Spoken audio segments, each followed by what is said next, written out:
esta predicación, esta enseñanza va dirigida pues, a los papás, bueno, a nosotros, papás. Y también realmente siempre hay la aplicación para nuestras vidas, a fin de que nosotros podamos ir avanzando en el conocimiento de nuestro Dios. Pero esta porción de la Escritura que vamos a estar estudiando en este día es de grande bendición para nosotros. Por supuesto, como responsables de la familia, Dios nos ha otorgado ese privilegio y también responsabilidad, en el cual en algún momento de nuestras vidas delante del Señor daremos cuentas. Eso, por supuesto, nos mueve a que podamos todos nosotros primero entregar nuestras vidas al Señor y después también seguir en sus caminos. Y antes de iniciar esta predicación, mis hermanos, o continuar, vamos a hacer una oración. Dios y Padre Santo, amado Dios de los cielos, en esta hora te rogamos, Señor, que cada uno de nosotros que somos padres podamos vivir vidas que te glorifiquen a ti, vidas íntegras, vidas santas, vidas ejemplares, a fin de que nuestros hijos, nuestras esposas, personas que nos vean, puedan conocer que hemos sido regenerados por ti, somos diferentes solamente por la obra de tu Jesucristo, pecadores ciertamente redimidos, pero que en medio de todo esto tú sigues trabajando en nuestras vidas y vamos creciendo en tu bendita voluntad, para la gloria tuya. Gracias te damos en el nombre de Jesús. Amén. ¿Ustedes saben de qué se hacen los diamantes? Los diamantes realmente se hacen o proviene de lo que es el carbón. El carbón y el diamante son del mismo material, o sea, es carbón como tal. Entonces, cuando ustedes tengan carbón en sus manos, ese carbón se puede convertir en diamante. Por supuesto, mis hermanos, para convertir el carbón en diamante puede hacerse a través sintéticamente. Ahorita les digo cómo se hace. Pero es sometido a altas temperaturas, a altas presiones.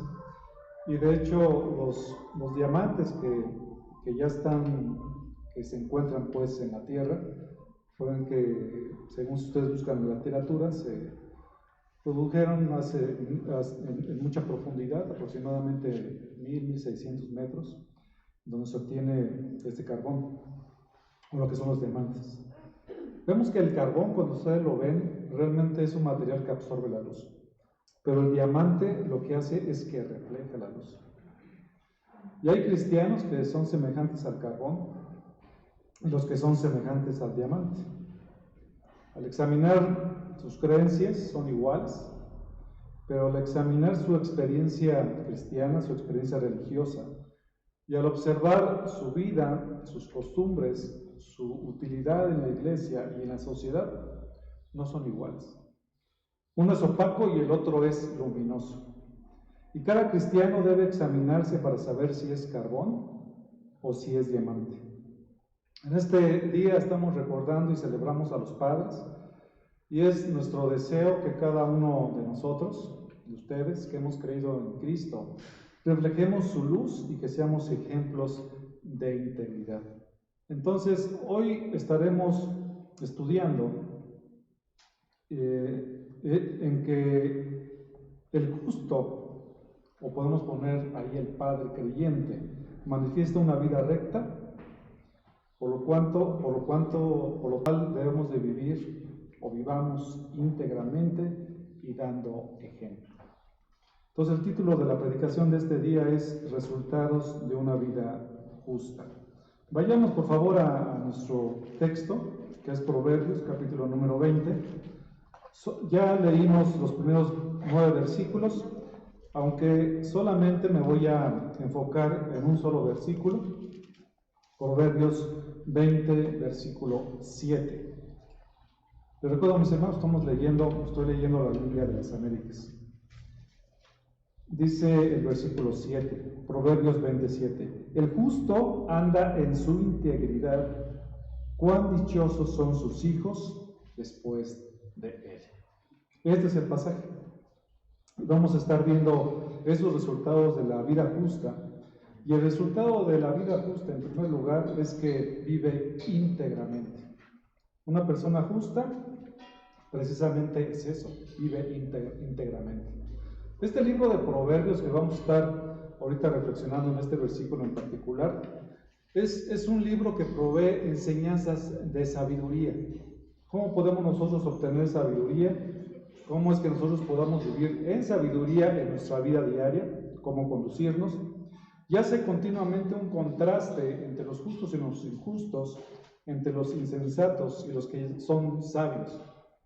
Contiene una serie de consejos para los jóvenes, para nosotros que somos jóvenes, para los jóvenes que son jóvenes, ya en inglés teenagers. Para todos y cada uno de nosotros encontramos alguna aplicación para nuestras vidas de cómo aprender de Dios. Y vemos que aquí Salomón está instruyendo prácticamente a sus hijos y él considera pues y da esta serie de instrucciones de un padre para su hijo. Y para que nosotros podamos entender este libro de Proverbios tenemos que considerar algunos puntos que son muy importantes. En primer lugar, cuando nosotros nos acercamos al libro de Proverbios, encontramos diferentes versículos que muchas veces los cristianos tomamos como si fueran promesas. El libro de Proverbios no es un libro de promesas. El libro de Proverbios nos da enseñanzas generales que normalmente cuando nosotros las llevamos a cabo, por supuesto, hay bendición muy grande. O sea, se expresan verdades generales. Pero siempre en estas verdades pueden ustedes ver que hay excepciones. No hay una garantía en que su aplicación llevará a su cumplimiento. Un ejemplo, mis hermanos, más adelante, en Proverbios 22, abran sus Biblias, den la vuelta nada más a la página, Proverbios 22:6. Este es solamente un ejemplo de cómo es que nos tenemos que acercar al libro de Proverbios y no considerar que son promesas, porque cuando yo veo que muchos hermanos citan este versículo en particular, piensan que hay una promesa ahí, no necesariamente. Dice, enseña al niño el camino en que debe andar, y cuando sea viejo no se apartará de él. ¿Sí les parece? ¿Lo han leído antes? Entonces muchos dicen, bueno, es que yo sí enseño a mis hijos cuando son pequeños, aquí dice, y es una promesa, que aun cuando sea grande no se va a apartar de él. Eso no es una promesa, es una enseñanza general en donde regularmente cuando nosotros estamos instruyendo a nuestros hijos, la enseñanza que nosotros le estamos dando a ellos en nuestra responsabilidad lo van a llevar en su corazón. Pero eso no significa que los hijos van a ser salvos. ¿Ok? Entonces, esta es la forma más o menos en cómo tenemos que entender cómo se escribe estos pasajes a fin de que los podamos entender. Por supuesto, a medida que nosotros hacemos nuestro papel, estas enseñanzas generales las vamos a ver cumplidas muchas veces en nuestras vidas, ¿no? Entonces, normalmente cuando alguien lleva a cabo estas enseñanzas y los practica, vemos que las personas que lo hacen viven más. Chequen ustedes después en Proverbios 9:11. También prosperan, Proverbios 2 del 20 al 22. Experimentan gozo y la bondad de Dios temporalmente. Y también vemos que normalmente los necios sufren vergüenza y también muerte. Pero por otro lado también debemos recordarnos que ese principio general es equilibrado por la realidad de que los impíos algunas veces prosperan. Eso es lo que pasa. Tú lees el libro de...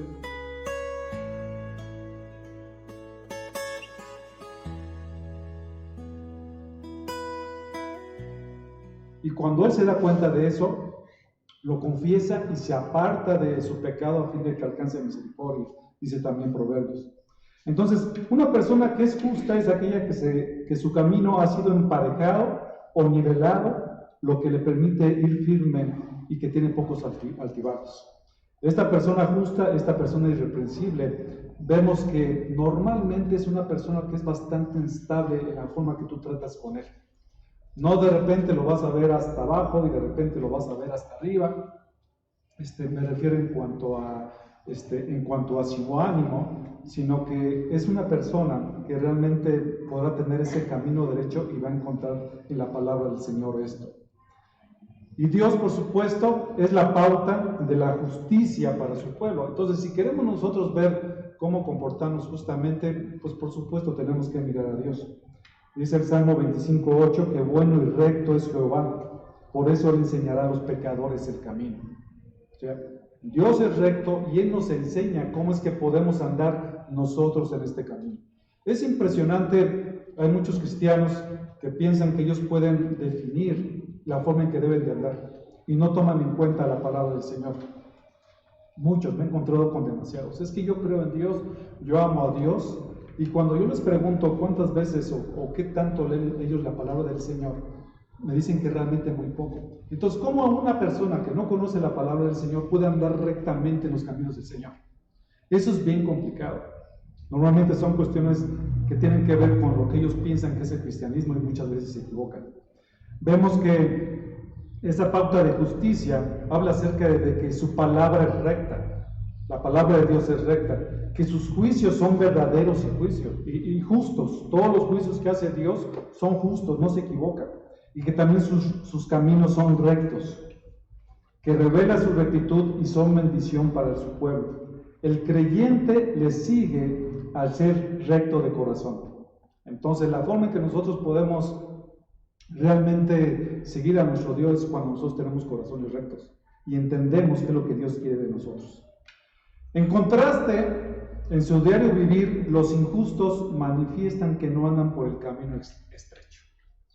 Es muy sencillo. Cuando una persona es injusta, cuando una persona no es íntegra, una forma de que nosotros podemos verificar eso a través de su vida. Si vive realmente en integridad o no vive en integridad. ¿Cómo andan ellos? Dice el Salmo 37:14. Los impíos desenvainan la espada y entensan el arco para derribar al pobre y al necesitado, para matar a los de recto proceder. Entonces, las personas que no son íntegras, que no son justas, realmente su comportamiento es bastante malo.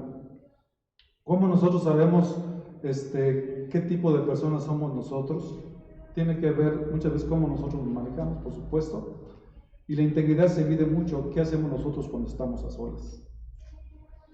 Hay muchas veces se ve la integridad. ¿Cómo es que somos nosotros cuando nadie nos ve? Hay muchas personas que a lo mejor dicen, bueno, ahorita no hay nadie que me vea aquí cercano a mí, entonces voy a poder hacer esta circunstancia o esto que está mal, que yo sé que está mal. Entonces, la integridad de las personas se ve manifestado a través de lo que nosotros estamos haciendo. ¿Cómo nos comportamos en la casa? ¿Cómo tú como papá, ya que estamos viendo el Día del Padre, manifestamos y vivimos con nuestras esposas y con nuestros hijos? Ahí se muestra la integridad. ¿Cómo es que nosotros nos comportamos cuando estamos en la escuela, ¿no? Algo tan sencillo, yo me acuerdo cuando estaba estudiando, ya hace muchos años, mis hermanos, no sé ahora qué tan fácil sea copiar. Yo creo que es más fácil. Todos con el teléfono. Fíjense, hermanos, les debo de confesar algo. Yo lo que hacía de repente cuando copiaba, esto antes de cristiano, hermano. Ya después cuando entendí quién era el Señor, dije, no, tengo que hacer las cosas rectas delante de nuestro Dios. Y hay diferentes formas, mis hermanos. Una de las cosas que yo hacía es que algunas preguntas me las ponía aquí en el dedo, a un lado del dedo, y lo escribía con pluma, alguna fórmula o algo así. Entonces, realmente, para buscar formas de hacerlo incorrecto, para eso los mexicanos somos muy buenos. Pero debemos de entender que realmente cuando nosotros creemos en el Señor, nosotros debemos de vivir rectamente, íntegramente delante de Él, en los diferentes ámbitos de nuestras vidas. Cuando estamos en la oficina, mis hermanos, ni un clip, ni una pluma que no nos pertenezca podemos quedarnos con ella. Es tan interesante esta situación de cómo debemos de manejar, sabiendo que Dios es un Dios santo y que Él nos ve tan claramente como si Dios estuviera aquí sentado en su trono y tú haciendo todas las cosas exactamente delante de su presencia. Dios así nos ve, tan transparente y claro son esos pequeños hechos que a lo mejor nosotros queremos esconder. Entonces, una vida íntegra se manifiesta en cada uno de los aspectos, en nuestra familia, cómo tratamos a nuestra esposa, cómo tratamos a nuestros hijos. Entonces, no se espera que, como les había comentado, que seamos perfectos, pero sí debemos de manifestar de que vivimos, de que tememos al Señor, de que hemos sido justificados por Dios y que andamos de una forma diferente. El justo se conduce por la vida de tal manera que manifiesta que anda en justicia, que es evidente. Dice Isaías 33:15. Vayan ustedes a Isaías 33:15. Aquí habla acerca de alguien que anda en justicia. Dice la Biblia de las Américas, en Isaías 33:15, el que anda en justicia y habla con sinceridad, el que rehúsa la ganancia injusta. ¿Sí ven cómo empieza este versículo? El que anda en justicia y habla con sinceridad. Una persona íntegra es aquella persona que habla sinceramente contigo. El que rehúsa ganar un poco más aprovechándose de las personas. Yo no sé cuántas personas, cuántos hermanos de aquí, bueno, conozco a mi hermano Oscar, que tiene su tienda, ¿verdad? ¿Sí vendes a granel, mi hermano? Sí. ¿Verdad? Entonces, se da mucho, principalmente los tianguis, que compras kilos de 800 gramos. Entonces, una persona íntegra, un hermano que es íntegro, lo que tiene que hacer es entregar kilos de 1,5 kilos. Kilos de a kilo, lo que es, ¿no? Porque es manejarnos de esa forma. Que cuando nosotros hablemos, mis hermanos, nuestro sí sea sí, nuestro no sea no. Más vale decir, ¿saben qué, hermanos? ¿Sabes qué, hermano? La verdad es que no voy a poder ir, etcétera, etcétera. Pero no decir que si uno va a ir y a la vera, o que tú comprometes tu palabra y después no lo haces, ¿no? Entonces, son de estas cosas que habla aquí acerca de alguien que anda en justicia, que anda íntegramente. Sigue diciendo el 33:15, y se sacude las manos para que no retengan soborno, el que se tapa los oídos para no oír de derramamiento de sangre y cierra los ojos para no ver el mal. Son personas, mis hermanos, que evitan el que sus ojos puedan pecar inclusive. En el libro de Job, por ejemplo, Job, él habla acerca de que no va a permitir que sus ojos vean a una virgen, ni que sus ojos se desvíen acerca de alguien que sea diferente. Entonces, cuando nosotros estamos casados, mis hermanos, no debe de haber mujer más bella que nuestra esposa. Porque cuando nosotros empezamos a pensar de forma diferente, estamos dando entrada precisamente al enemigo. La Nueva Traducción Viviente, la primera parte donde dice que él anda en justicia y habla con sinceridad, dice los que son honestos y los que son justos. También, mis hermanos, el justo se conduce y anda en humildad. Anda en humildad. Dice Miqueas 6:8, Él te ha declarado, hombre, lo que es bueno, y qué es lo que demanda el Señor de ti, sino solo practicar la justicia, amar la misericordia y andar humildemente con tu Dios. Nosotros debemos entender perfectamente cuál es nuestra posición delante del Señor. No es andar con soberbia, es someternos a lo que dice la palabra del Señor y ser humildes unos con otros. También, mis hermanos, algo que determina nuestra vida de integridad, nuestra vida de justicia, es cómo andamos con Dios. Nuestra relación con Dios. Génesis 5:22, este pasaje, búsquenlo, mis hermanos, es un pasaje que realmente nos confronta a cada uno de nosotros y nos hace evaluar cómo está nuestra vida devocional y nuestra relación con Dios. 99.9999% de las familias que se acercan a la consejería, casi el 100%, los problemas que tienen es porque su relación con Dios está bastante mal. No consideran a Dios en sus caminos. Génesis 5:22, aquí habla acerca de Enoc. Fíjense lo que dice la Escritura. Y Enoc anduvo con Dios 300 años de haber engendrado a Matusalén y engendró hijos e hijas. ¿Sí ven? Dice que anduvo con Dios. La nueva traducción viviente, fíjense cómo expresa este versículo. Después del nacimiento de Matusalén, Matusalén fue la persona que más años vivió, ¿verdad? Enoc, dice aquí, vivió en íntima comunión con Dios 300 años más y tuvo otros hijos e hijas. ¿Ustedes creen que Enoc tenía una comunión con Dios continua? ¿Te acuerdas de este pasaje?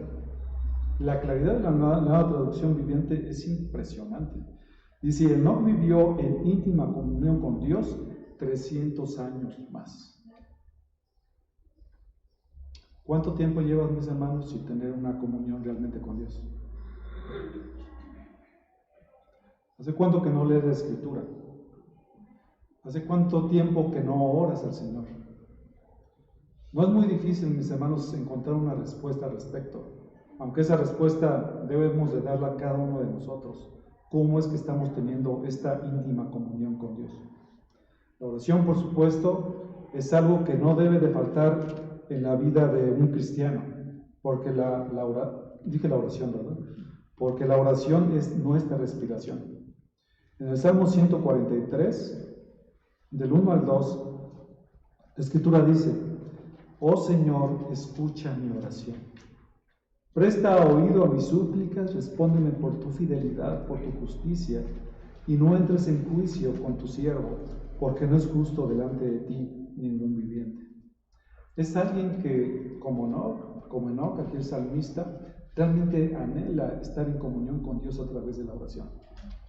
Por eso hay tantos hermanos, tantas hermanas que de repente están de veras vamos a incluirnos ahí, estamos de repente arriba, estamos bien contentos, bien hasta eufóricos, y de repente estamos hasta abajo, y cuando uno los ve, decimos, bueno, realmente ¿cómo está la comunión con el Señor? ¿Cómo estará su vida de oración? ¿No? Cuando los vemos sumamente afanados y preocupados por las cosas de este mundo y olvidan realmente cuál es la perspectiva que debemos de tener en este mundo, de tener esa comunión íntima con Dios, confiar en Dios sabiendo que Él está guardando nuestras vidas. Normalmente es eso, es una falta de oración al Señor y es una falta de comunión al Señor. No sé cuántos de nosotros, mis hermanos, cuando es la reunión de oración los miércoles, ¿cuántos de ustedes no se conectan por falta de anhelo? O por falta de anhelo porque no lo quieren hacer aunque tengan el tiempo, o porque algo sucede en sus vidas que se lo impiden, pero el anhelo está ahí. Las personas que se reúnen a orar, que nos reunimos a orar, nos contamos con los dedos prácticamente. ¿Eso qué indica, mis hermanos? Que la iglesia no está orando. ¿Eso qué indica? Que por supuesto puede haber muchos problemas dentro de las familias porque hemos abandonado lo principal, que es la oración, y por supuesto la lectura y el estudio de la palabra. Es más fácil creer, hablando la parte de la palabra del Señor y cómo conocer a Dios, es más fácil, y he escuchado a muchas personas fuera de la iglesia, o dentro de la iglesia también, en donde de repente le dan más peso a lo que son los sueños y sus visiones que pueden tener a lo que dice la palabra del Señor. Eso es algo impresionante. No están dispuestos realmente a estudiar y ver qué es lo que dice la palabra del Señor. Y como dice el Salmo 119, vamos allá un poquito, unas hojas atrás, 119, 97. De hecho, todo el Salmo 119 habla de lo hermoso que es la palabra del Señor y que debe de ser para precisamente los que hemos sido justos, los que queremos vivir en integridad. Salmo 119, 97. Dice el salmista, cuánto amo tu ley, todo el día es ella mi meditación. ¿Ven? Este salmista conocía a Dios, tenía atesorando la palabra del Señor y estaba meditando en su palabra todos los días, en cada momento, en cada circunstancia que él estaba viviendo. Decía, Señor, por favor, ayúdame aquí. Señor, entiende en tu palabra que dice esto. Y continuamente estaba meditando en ello. Eso es amar la palabra del Señor. Como les decía, esa es la razón de muchas veces de tantos problemas que existen en las familias, en los matrimonios. Porque se ha abandonado eso que Dios nos llamó a tener una relación con Él. Una relación íntima, una íntima comunión como la que vivió Enoc. Ya le digamos a nuestro Señor Jesucristo que continuamente estaba haciendo eso. Yo no sé cuántos aquí en la iglesia, mis hermanos, hayan leído la Biblia completa, pero si no la han leído completa después de algunos años de ser cristianos, mis hermanos, hay un problema ahí. Necesitamos conocer verdaderamente a Dios. a través de su palabra. Es la única forma, hermanos, de conocer a este Dios verdadero. Y lo que Dios nos ha revelado a su palabra, por supuesto, es lo que nosotros necesitamos saber en este mundo. Y vemos que este versículo que estamos leyendo, regresando a nuestro pasaje en Proverbios 27, termina de la siguiente forma. Dice que el justo anda en su integridad. Aquel que es justo, vimos, anda en justicia, ama tener comunión con el Señor y también anda íntegramente. Dice el Salmo 15 del 1 al 2, Señor, ¿quién habitará en tu tabernáculo? ¿Quién morará en tu santo monte? El que anda en integridad y obra justicia, que habla verdad en su corazón. ¿Quién habitará en su tabernáculo? ¿Quién morará delante del Señor? Aquel que anda en integridad. ¿Quién anda en integridad? Aquel que es justo. ¿Qué significa la palabra integridad? Literalmente significa libre de culpa y tiene el mismo sentido en Tito 2:7, que habla acerca de la pureza. Dice Tito 2:7, muéstrate en todo, le dice Pablo a Tito, que se muestre en todo como ejemplo de buenas obras, con pureza de doctrina, con dignidad. Pablo lo que le está diciendo aquí a Tito es que él tenía que ser ejemplo, demostrar cualidades morales y espirituales y enseñarlas así.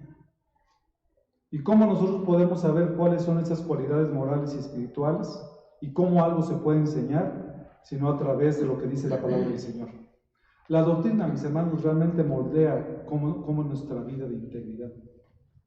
Si nosotros no conocemos la palabra del Señor, por supuesto, no vamos a poder vivir vidas íntegras. Vamos a vivir de acuerdo a lo que nosotros pensamos que es correcto delante del Señor. La doctrina importa mucho, mis hermanos. ¿En qué creemos? ¿Cómo es que tomamos en cuenta la palabra del Señor y cómo se interpreta a sí misma?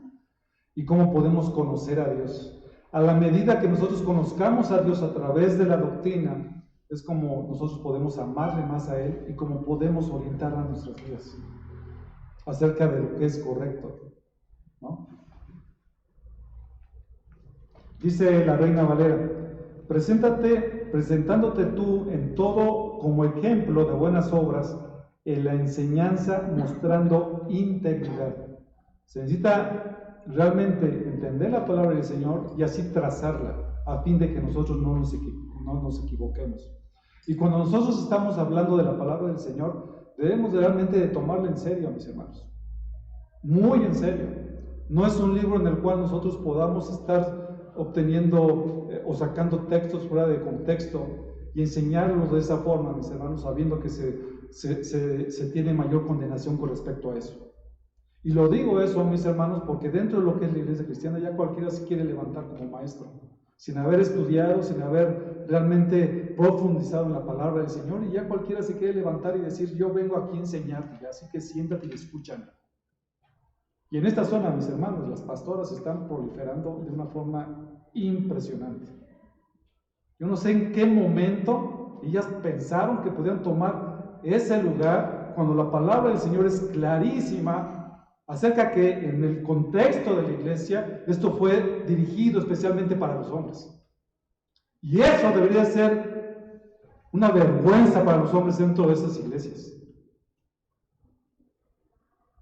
que realmente no se han puesto a estudiar, que realmente no han tomado liderazgo dentro de sus familias, dentro de la iglesia, puestos a estudiar y haber dirigido a sus familias y a las iglesias como debe de ser.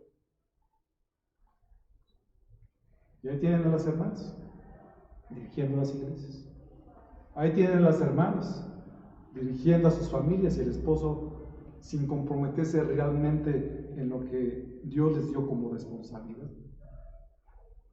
Y Dios en algún momento, mis hermanos, nos va a tomar cuenta a nosotros de lo que hemos hecho, cómo hemos tomado el liderazgo en nuestras familias. No crean que porque no lo hacemos, Dios no nos va a pedir cuentas de nuestra familia. Dios lo va a hacer. Tito tenía que ser ejemplo de todas las cosas que él enseñaba. Y ya Pablo en esta carta le listaba las características que debía de tener, por ejemplo, un pastor. Ahí más atrás, en Tito 1, del 5 al 9, dice las diferentes características. Y tú me dirás, ay, pues gracias a Dios que yo no soy pastor, ¿verdad? Espérenme tantito, mis hermanos. Por esa causa, estamos hablando de qué? De la integridad, ¿no? Por esta causa te dejé en Creta. Pablo había dejado a Tito para que pusiera todas las cosas en orden. Para que pusieras en orden lo que queda y designaras ancianos en cada ciudad como te mandé. Esto es, si alguno es irreprensible. ¿Aquí ven la palabra esta? Irreprensible, íntegro, marido de una sola mujer, que tenga hijos creyentes, no acusados de disolución ni de rebeldía, porque el obispo debe de ser irreprensible, como administrador de Dios, no obstinado, no iracundo, no dado a la bebida, no pendenciero, no amante de ganancias deshonestas, sino hospitalario, amante de lo bueno, prudente, justo, santo, dueño de sí mismo, reteniendo la palabra fiel que es conforme a la enseñanza, para que sea capaz también de exhortar con sana doctrina y refutar a los que contradicen. ¡Wow! Estas características que ustedes ven aquí, mis hermanos, son necesarias en los que somos pastores y obispos. Los tenemos que manifestar. Pero eso no significa que estas características, mis hermanos, sean solamente para cumplirlas los pastores, sino que son características que va dirigido a todo cristiano. Y ustedes como padres, nosotros como padres, tenemos la responsabilidad de pastorear a nuestras familias, de ver por ellas y de mostrar toda esta parte de la integridad delante de ellos. Pero es importante en este día del Padre que nosotros consideremos esto en nuestras vidas como padres y realmente nos analicemos delante del Señor qué hemos hecho, cómo lo hemos hecho, cómo nos hemos movido, cuál es nuestro testimonio delante de nuestros hijos, delante de nuestra esposa. Dios nos pide que seamos irreprensibles, que no haya algo, mis hermanos, o que no haya algo, dice aquí literalmente lo que significa irreprensible, es quien no debe de ser llamado a cuentas sobre lo que hace, o que pueda ser señalado, o que haya alguna reprensión, que literalmente no haya nada con que agarrar. Su vida es tan íntegra, es tan transparente, que por más que le busques un error a esa vida, no lo vas a encontrar. Son vidas que son vidas ejemplares que debe de tener nosotros como padres. Les quiero narrar, mis hermanos, hay una narración de hace algunos años, cuando la esclavitud existía en los Estados Unidos. En un mercado de esclavos, un joven negro estaba en venta, estaba vendiendo aquí al jovencito. Y un señor benévolo se acercó a él y le preguntó: si te compro, ¿te portarás con honradez? Le preguntó al joven negro. Y el muchacho repuso sinceramente: seré honrado, ¿me compre usted o no? Es una vida íntegra, que está dispuesto a comportarse bien delante del Señor independientemente de las circunstancias. Cristo, por supuesto, es nuestro ejemplo de vida íntegra. Él fue irreprensible, no le pudieron encontrar absolutamente nada. Si vamos, por ejemplo, a Mateo 26, acompáñenme, hermanos. Mateo 26, del 59 al 60.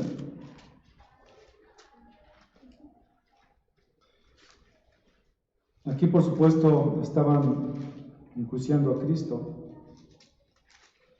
Y dice el 59, y los principales sacerdotes y todo el concilio procuraban obtener falso testimonio contra Jesús, con el fin de darle muerte. Y no lo hallaron, a pesar de que se presentaron muchos falsos testigos. Dice, pero más tarde se presentaron dos, que dijeron: este declaró: yo puedo destruir el templo de Dios y en 3 días reedificarlo. Esto es lo que está diciendo en esta parte, mis hermanos, a lo que estamos ahorita predicando. Es que buscaron, por más que buscaron en Cristo de cómo acusarle, nunca lo encontraron. Cristo nunca dijo eso. Si ustedes leen Juan capítulo número 2, ahí dice, si ustedes derriban este templo, yo en 3 días lo levantaré. Pero no que él lo iba a derribar. O sea, estaban mintiendo. Realmente no había absolutamente nada que pudieran encontrar en Cristo Jesús. Lo único que pudieron encontrar fue con respecto a su vida y a su identidad. Y eso fue lo que precisamente les llevó en el momento que él declaró ser el Hijo de Dios. Y en ese momento ellos consideraron que era una blasfemia y lo crucificaron. Pero a Cristo no le encontraron nada. ¿Quién más se les viene en mente, mis hermanos, de alguien que fue íntegro? Exactamente, mis hermanos. ¿Mande? José o Daniel. Muy bien. A mí se me vino a la mente Daniel. Daniel capítulo número 6. Vayan para allá, mis hermanos. Daniel capítulo número 6. Cuando fue llevado a Babilonia, era muy jovencito, era un joven que era temeroso del Señor. Para nosotros que somos cristianos, y hay muchos jóvenes aquí, el ser joven, y una vez que Dios lo ha rescatado, Dios puede hacer cosas maravillosas con ustedes, en el sentido de que Dios irá transformando sus vidas. No será una vida fácil, como no fue la vida de Daniel fácil, pero es una vida que glorifica a nuestro Dios y una vida que vale la pena. Entonces, en Daniel 6, vemos cuando Daniel, es la historia de Daniel en el foso de los leones. Y voy a leer los versículos 1 al 5.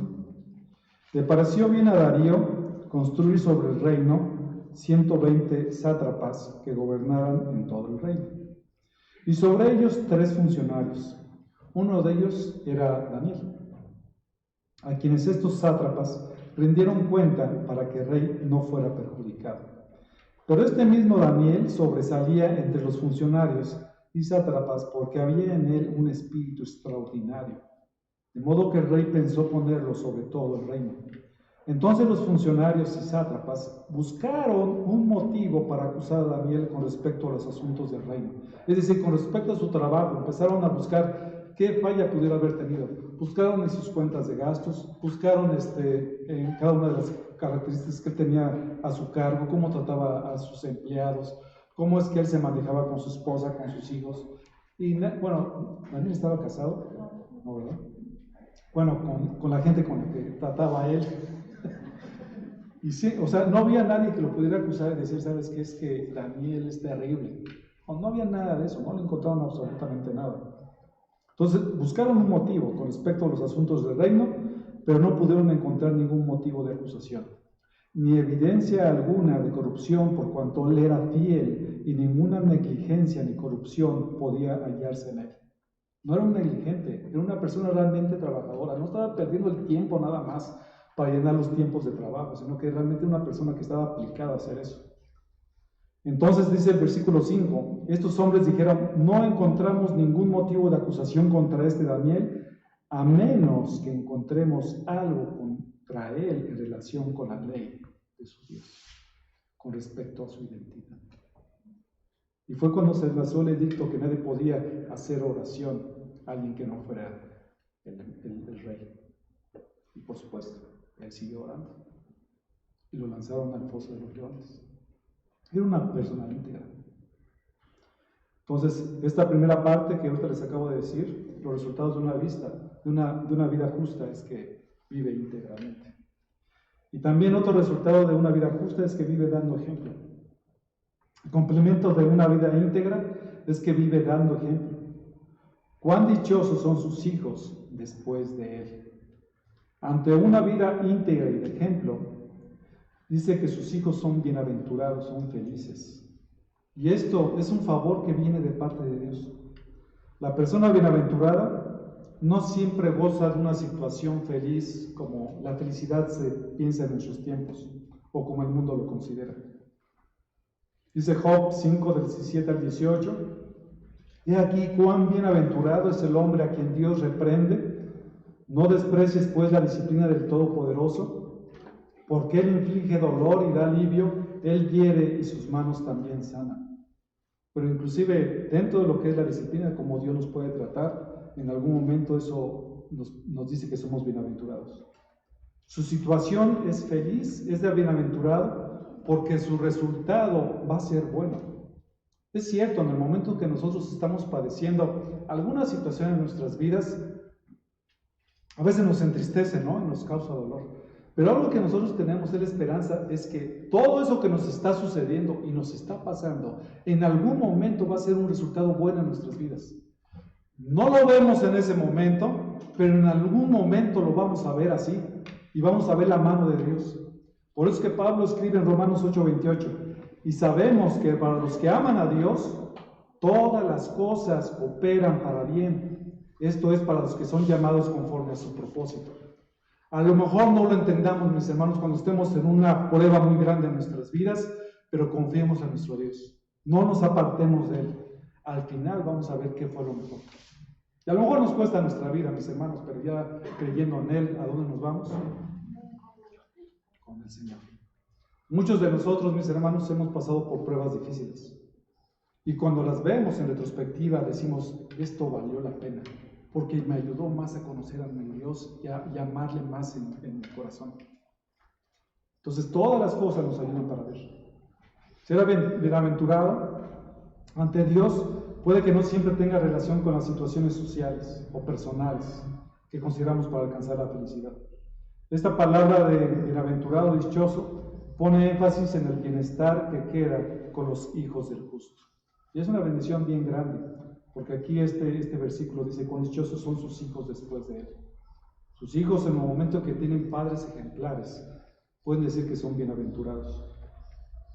Esta palabra, por supuesto, de bienaventurado, viene a nuestra mente. Ustedes recuerdan cuando estudiamos Mateo capítulo número 5, las bienaventuranzas, que describe las bendiciones personales, presentes y futuras que disfrutan las personas piadosas. Y por supuesto también describen a los cristianos. La Nueva Traducción Viviente, esta parte del versículo 7, dice, benditos son los hijos que siguen sus pasos. Un hombre justo, un hombre irreprensible, un hombre que tiene como resultado realmente que ha manifestado, que ha creído en Cristo Jesús, son benditos sus hijos cuando siguen sus pasos. Mi hermano, ¿qué ejemplo has dado a tus hijos? Les voy a pedir hoy, mis hermanos, de tarea, apúntenlo. Cuando estén en su casa, hoy en la tarde, o cuando vayan a comer, les van a llevar a comer, mis hermanos. ¿No? ¿Qué pasó? Mi amor, ¿me vas a llevar a comer? Cuando estén comiendo, mis hermanos, pregúntale tú, mi hermano, a tu esposa y a tus hijos, ¿qué ejemplo les has dado a ellos? ¿Quién se va a animar a hacerlo? La verdad es que es bastante confrontador, porque probablemente vas a escuchar cosas que no quieras escuchar. Pero eso que te diga tu esposa, eso que te digan tus hijos, tómalo en cuenta, considéralo para ajustar tu camino, mis hermanos. A lo mejor te dicen, no, es que eres bien gruñón, papá. Casi yo creo que les van a decir a todos. No, es que papá eres muy desesperado. Es que a lo mejor te dices, papá, yo reconozco que eres un hombre trabajador, que eres un hombre honesto, que eres un hombre que amas a Dios. Escúchenos. Y aquellos detalles que salgan, que seguramente van a salir porque no somos perfectos, pongamos consideremos eso en nuestras vidas y ajustémoslo en nuestras vidas, ¿no? Si no somos ejemplos de piedad a nuestros hijos, mis hermanos, lo que va a pasar, nosotros como padres, lo que va a pasar, ustedes como madres, es que ellos van a tomar ejemplo de alguien más, de la sociedad, del humanismo, de los amigos, de la televisión, del cine, etc. Ellos van a tomar un ejemplo porque necesitan seguir a alguien. Lo van a hacer así. Entonces, lo que queda de nosotros, mis hermanos, seamos ese ejemplo. Dejemos ese legado. El mejor legado que un padre puede hacer es que sus hijos sigan sus pasos. El que tu hijo diga, ¿sabes qué, papá? Yo quiero ser como tú. ¡Wow! Eso sería sensacional. Ejemplo de vida justa, de vida íntegras y también de vidas ejemplares. Entonces, el carácter recto es una gran herencia. Esta persona no solo vive de forma que construye la comunidad, sino que su familia se beneficia especialmente de su modelo positivo y de sus valores. Este vínculo entre el padre y el hijo añade una nueva dimensión, porque no solamente es de pasar todos los errores de los hijos, sino que está dispuesto a proporcionar palabras, a proporcionar la corrección y la disciplina que son muy importantes para nuestros hijos. No podemos dejar a nuestros hijos sin corrección cuando ellos lo requieren. Pero es muy importante, mis hermanos, padres que me están escuchando, que de repente somos muy buenos para regañar. Pero ¿qué tal somos nosotros para seguir nuestros propios consejos? ¿Cómo podemos demandar a nuestros hijos que sean ordenados si somos un desorden completo? ¿Cómo podemos decirle a nuestros hijos que tengan unas vidas piadosas y que tengan comunión con Dios si no nosotros tenemos una comunión con Dios viva y verdadera? Entonces tenemos que ser consecuentes.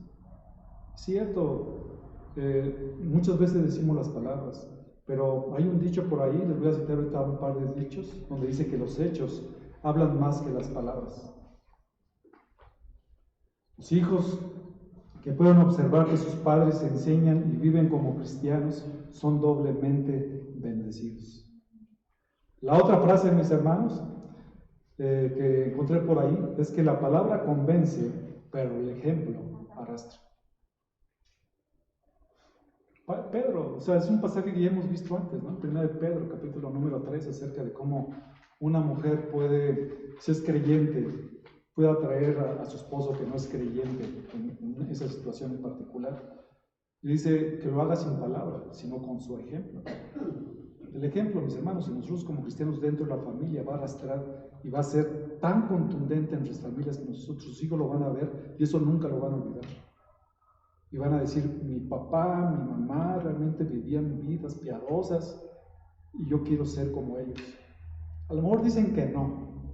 A lo mejor dentro de su pecado y de lo que ellos están viviendo, muchas cosas que no entienden. Pero dentro de ellos, voltean a ver y dices, realmente mis padres han sido ejemplo para mi vida, padres cristianos. Que eso, mis hermanos, sea algo que nos identifique a nosotros. ¿Y qué ejemplo tenemos más que nuestro Señor Jesucristo? ¿Se acuerdan que Él fue humilde? En Juan 3, del 14 al 15, cuando ya estaba, cuando lavó los pies a los discípulos, este es el contexto. Dice en versículo 14, pues si yo, el Señor y Maestro, os lavé los pies, vosotros también debéis lavar los pies unos a otros, porque os he dado ejemplo. Aquí está el ejemplo de Cristo Jesús. Esta de lavar los pies, por supuesto, era considerado al siervo más bajo que había, de nivel más bajo dentro de la casa. Y Cristo estuvo dispuesto a ser humilde. ¿Cómo nosotros nos comportamos en nuestras casas? ¿Cómo servimos a nuestra esposa y a nuestros hijos? Dice 1 de Pedro 2, del 21 al 23, porque para este propósito habéis sido llamados, pues también Cristo sufrió por vosotros, dejándonos ejemplo para que sigáis sus pisadas. El que no cometió pecado ni engaño, algunos halló en su boca. ¿Cómo es que hablamos a nuestros hijos? Y quien cuando lo ultrajaban no respondía, ultrajando no insultaba, y cuando padecía no amenazaba, sino que encomendaba a aquel que juzga con justicia. Cristo fue eso y lo que hizo. Es un ejemplo grandioso para nosotros. A pesar de todo lo que hicieron, Él nunca salió de su boca una amenaza. Y quiero terminar prácticamente, mis hermanos, con dos cosas. Con una historia hablándoles acerca de un hombre chino que acababa de aprender a leer y oró diciendo, Señor, vamos a trabajar entre muchas personas que no saben leer. Haz que nuestras vidas sean Biblias abiertas para que aquellos que no pueden leer el libro puedan leerlo en nosotros. Nosotros, mis hermanos, que hemos creído, somos Biblias abiertas delante de nuestros hijos. Somos Biblias abiertas delante de las personas que no conocen al Señor. Padres, ejemplo tenemos en Cristo Jesús para seguirlo. Somos llamados a vivir íntegramente. El justo manifiesta una vida recta. Entonces vivamos íntegramente y demos ejemplo. Quizás ahora estás pensando que no has vivido una vida justa, recta, caracterizada por la integridad del ejemplo. Pero sabes, si estás aquí, hay tiempo para que corrijas la dirección de tu vida y de tu familia. No hay mayor bendición en una familia, en la sociedad, que un padre que teme a Dios, que se ocupa de su familia en todos los aspectos espirituales, morales y de las necesidades físicas. El mejor legado para sus hijos es que sigan el ejemplo piadoso del Padre, de nosotros como padres. En esto se encuentra la bendición de Dios y la bienaventuranza. Vamos a orar, mis hermanos. Padre Celestial, cuántas gracias te damos en este día. Tu llamado a nosotros como padres, por supuesto, nos conmueve. A vivir vidas que sean irreprensibles, íntegras, vidas de ejemplo. Señor, que cada uno de nosotros podamos corregir, Señor, aquello que hemos dejado quizás por diferentes circunstancias. Que puedas, hermano mío, hacer las correcciones adecuadas a fin de que tu legado siempre sea de una persona que es justa, que ha sido regenerada por Dios y que por cuanto ha sido regenerada llevas una vida íntegra y ejemplar. Ayúdanos, Padre, a manifestar como el diamante en nuestras vidas, a reflejar la luz de Cristo en cada aspecto de nuestra vida, cómo hablamos, cómo nos conducimos, cómo reaccionamos. Perdónanos, Dios, porque muchas veces nos hemos equivocado. Guárdanos, Señor, en este día. Te pido por todos mis hermanos en Cristo que están presentes, para que seas con ellos, Señor, y que cada uno de nosotros podamos hacer lo que es agradable delante de tu presencia, para la gloria de tu nombre. En el precioso nombre de Cristo Jesús. Amén. Muy bien, mis hermanos. A los papás que están ahí en su silla, les pido por favor que se pongan de pie. Le voy a pedir a mis hermanitas